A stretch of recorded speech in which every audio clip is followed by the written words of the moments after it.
আমি এক জায়গায় বিয়ের সুন্নত তরিকা বলছি, আর হুজুর অনিডি নতুন করে কইয়া ফেঁস লাগাইন। রাসূলুল্লাহ সাল্লাল্লাহু আলাইহি ওয়াসাল্লামের সুন্নাত বিবাহ কিভাবে হবে এটা আমি বলাতে বললো যে এটা ফেঁস লাগাইন না, কথা কইেন না, যেমনি চলছে এমনি চলতে দেন।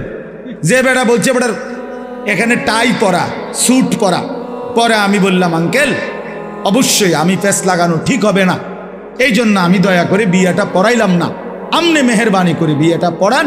বাবুরে আমি দুগা ভাত খেতে মাইছি, ভাত আল্লাহর রহমতে খাইছি, খানা শেষ হয়ে গেছে, আমি যাই। এইবার হুজুর আমরা কি আর ইডি ফারি?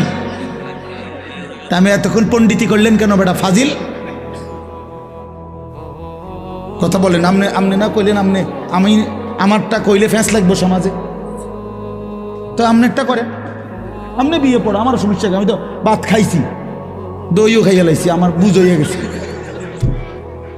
আমি যে খানার বুঝ পাইছি তো সারছে তো।